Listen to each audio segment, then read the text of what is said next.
So, this is something you don't see every day.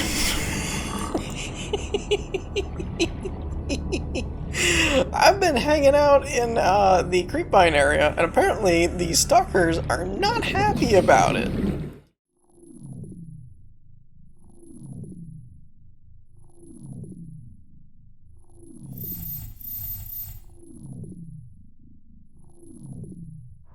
Attention. Hull failure imminent. All personnel abandon ship.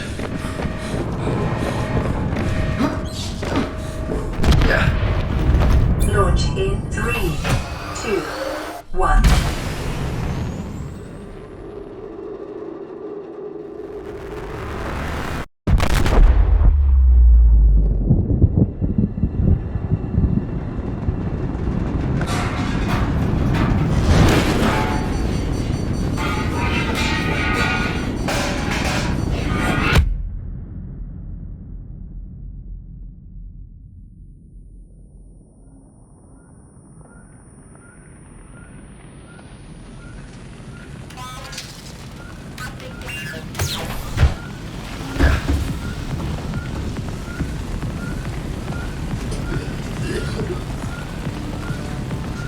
What's up, everybody? A Spirit with a Gun here from Sleepless Night Studios, and we are back on Subnautica. This is a new season, and yes, I'm starting over. Why is this not working? Okay, the tooltip's wrong for the way I have this set up, apparently. Okay. Yes, by the way, I am using a controller this time. I'm going to try that out and see how that plays. If it gets too wonky, I will probably end up going back to the keyboard and mouse, but we'll see. You have suffered minor head trauma. This is considered an optimal outcome. This PDA has now rebooted in emergency mode with one directive: to keep you alive on an alien world. Please refer to the databank for detailed survival advice. Good luck. I love the good luck part at the end of that. It's just like, good luck. Alright, so I feel like controls are not mapped correctly. They are not. Okay, that's part of the issue, for me anyway. I'm using a DualShock 3 controller, not actually an Xbox 360 controller. That's part of the problem. So that works.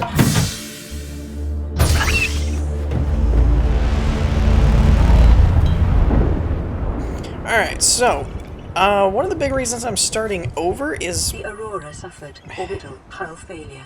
Cause unknown. 0 human life signs detected.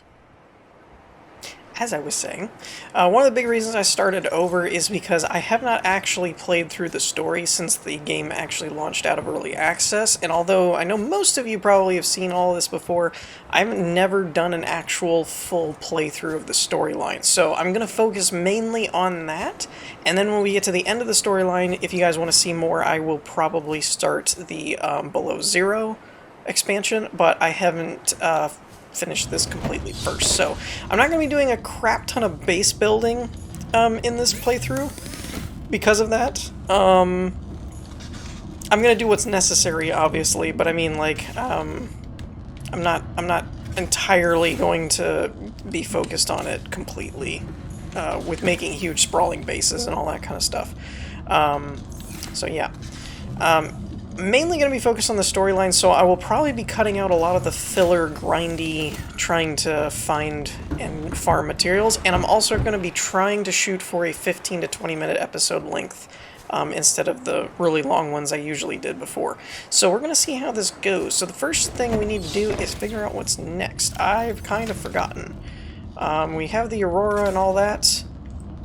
I guess it's kind of just survive and thrive for now until we get the Aurora blow up type thing. Spoiler alert for those of you that haven't seen the playthrough of this game before. So let's get in the water. Okay, so I'm still not really seeing any big update things, so I'm just going to go around and kind of grind everything up and start until she gets a little more chatty. Alrighty, so I'm gone a little bit further. I haven't had too much in the way of storylines. I probably am going to include a couple little clips here and there, but not too much. We got a knife. Oh, that's a cool little emotion. Or emotion. I was thinking emote and motion at the same time. That's funny. So one thing I noticed right off the bat, though, that's interesting is I got a standard oxygen tank here, which if we unequip it, you get your standard 45 seconds, but I noticed having another one didn't change the overall total of my oxygen levels, which is, it's different because it always did before. So that was unexpected. But I actually got a lot of seed pod clusters, so I made quite a bit of silicone, depending on how you say it, rubber, and lubricants for when we want to make ships later and more advanced stuff. I know those are things that you're going to need later. But I made the scanner, and I remember the self-scan brings about some more story, so let's try it. Self-scan complete. Vital signs normal. Continuing to monitor. Well, that was underwhelming. I guess it's later that that becomes more of a thing, I guess. So that's that's interesting. That was kind of a waste. I was thinking we would get more information than that. I gotta check the control schemes because it seems like everything says right trigger, but for me it's left trigger, which is interesting. I'm not sure how that got confused. Again, for those of you that don't know, I've said it before in various different series. Increased local radiation levels.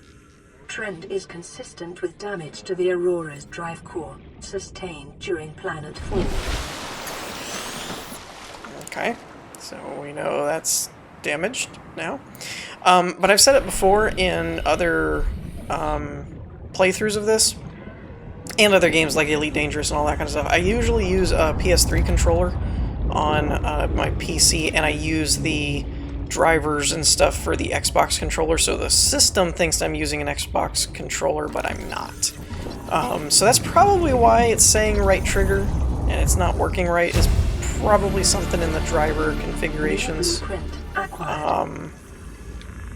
Has it a little confused, which does happen. Is this a wreck this close? Alright. Didn't know there was wrecks this close by. Yeah, I guess there was. At one point, I remember finding one. Is there an entrance that does not require a laser cutter, though? That's what I'm wondering. Don't recall. It looks like there is. Let's get some air first, and then we'll try that. The only bad thing about Subnautica's story system, the way that it's set up, is I don't like just recording and having to chop it up manually. I prefer to just stop and start recording when I want. But unfortunately, sometimes it'll be going along doing your thing, and then it just pops up with more storyline kind of thing. Which can be a little bit problematic for recording, other than if you're just like, I'm just going to record everything and then figure it out later.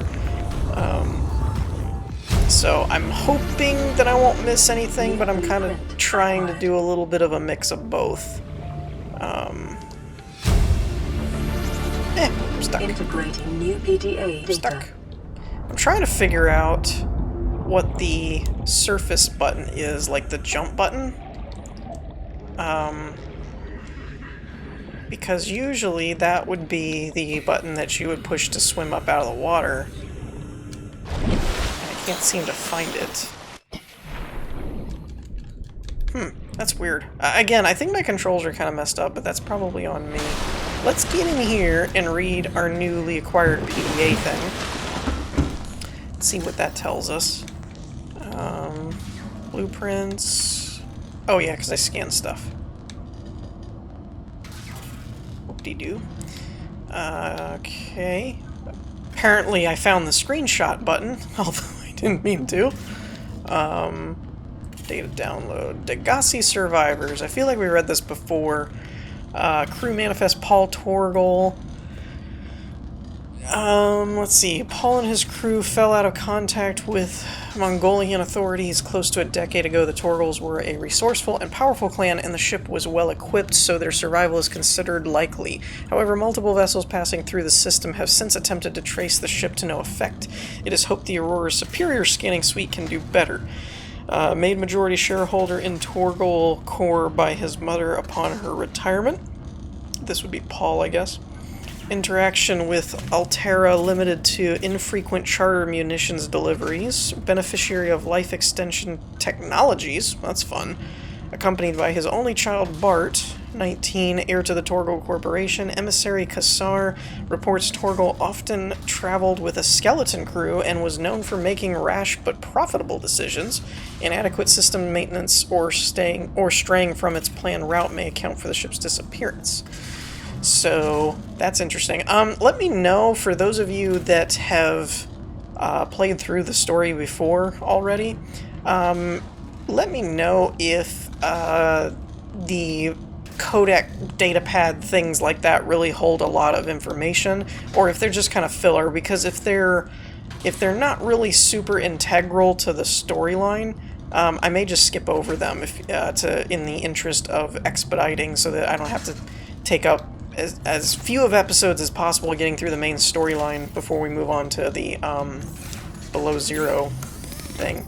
But if they're super important and they add context or something, then we'll still go through them. But yeah, so let me know what you guys think about that. Alrighty, so I should have what I need to make the repair tool now. Oh, titanium, not a battery. I had another battery because I thought that's what I needed, but apparently not. Titanium. So let's go ahead and make that, and then we can fix the side panel here. See if that progresses anything, because I think it does.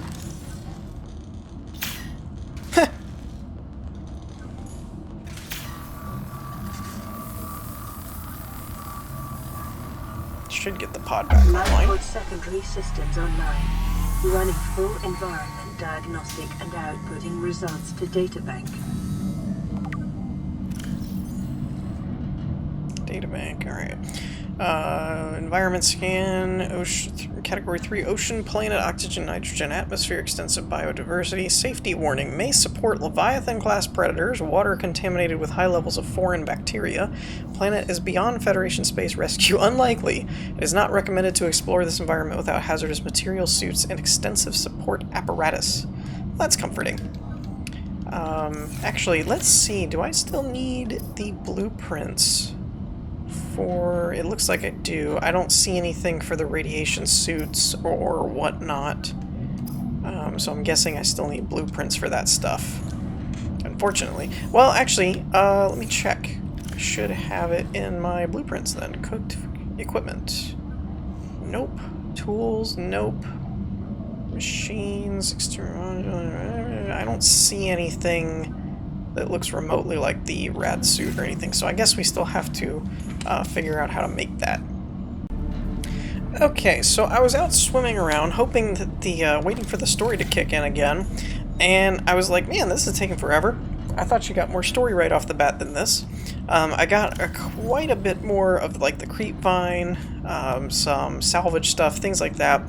Just prepping to set up a small little base around here or something to that effect. And then I remembered I never repaired the radio. So that's probably why I'm not getting a lot of the progress that I should. This is Aurora. Distress signal received. Rescue operation will be dispatched to your location in 9 hours.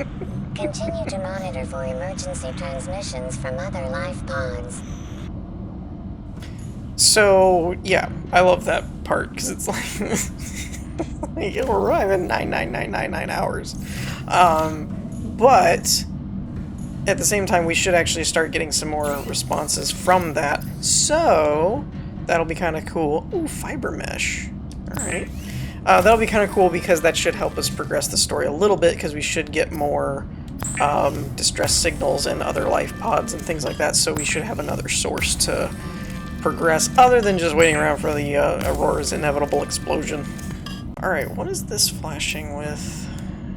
Pathfinder tool deploys a holographic Pathfinder disc used to map a way back out of caves or hard to navigate spaces. Max 20 discs per path. What?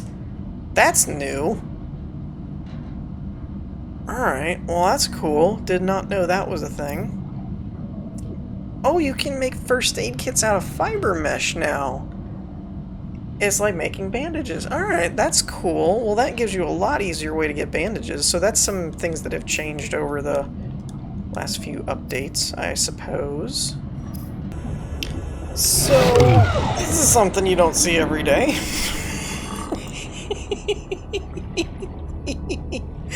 I've been hanging out in the Creepvine area, and apparently the Stalkers are not happy about it. Because there's a crap ton of them, and they're following me. Yeah, this doesn't happen very often.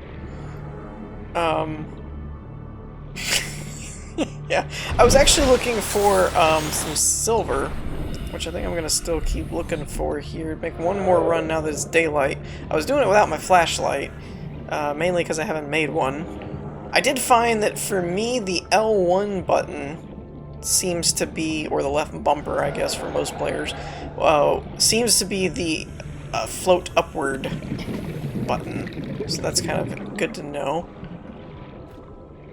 Are they all still following me? I don't think so. Yay. Alright. I'm looking for... It's not limestone. Oh, yep, they are still following me. Oh, crap. I don't actually have that much health. I've been kind of playing around, but, I'm kind of realizing that I don't actually have a whole lot of health. I gotta be a little bit more strategic with... Oh, man, it's probably in here. And I can't see either, so that's... not good, because a common complication for cave divers is loss of orientation, followed by eventual asphyxiation. I wonder if they'll follow me under there. I've just never had that many stalkers following me before. Oh, jeez! No! Stay away! That scared the crap out of me. Alright. Yeah, alright, we're bailing. We're going back over here. That scared the crap out of me. Oh, man. I was expecting all those ones from underneath, and when I turned around, there was one, like, right in my face. I'm curious, did I get any silver? I think I got one. Oh, and lead. That's not silver. Alright. I don't know if they've changed anything in the new biome thing, or whatever. I mean, not the new biome, the new update, or not. But... in previous iterations of the game, you used to be able to get silver from the Creepvine area, and I think it's probably still okay because I did get a gold piece. So if you can get gold, you can probably get silver. But let's go ahead and check out what this message is. Receiving pre-recorded distress call, laying back. This is LifePod 3, uploading our coordinates. We're plugging some holes in our emergency sea glide, so if we're late for the rendezvous, don't panic. Also, don't go home without us. Seriously. 3 out. Signal location uploaded. Rendezvous? No one told me about a rendezvous. Alright, so... where is that? Over in that-a-way? 700 meters. Good grief. So I think we're probably going to wrap things up here for this episode. Like I said, I'm trying to keep things within a 15 to 20 minute window. And I'll be focused on trying to maximize that time towards the story-related stuff. And like I said, if you guys think that you've read them before and the PDA dialogue stuff is really kind of redundant backstory, but it's not a big deal, then we'll skip it and we'll focus on stuff like that, like the life pods and the radio messages and all that kind of stuff. But yeah, hopefully the Aurora will poof next time. I'm really not sure what triggers that anymore. It used to be just a certain amount of time, but apparently they've changed it to be... I did get the message off camera about an imminent threat, you know, if the drive keeps building, it could blow up, but it doesn't seem to be time-triggered anymore. It seems event-based, so that's a little different.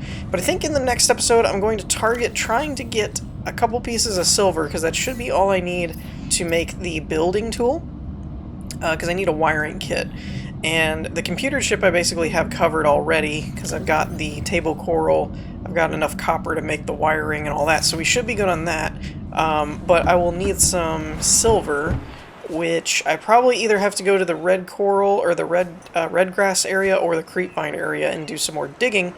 But with that, I think we're going to wrap things up for this episode. I hope you all enjoyed. If you did, leave a like, and I will see you all next time. Peace.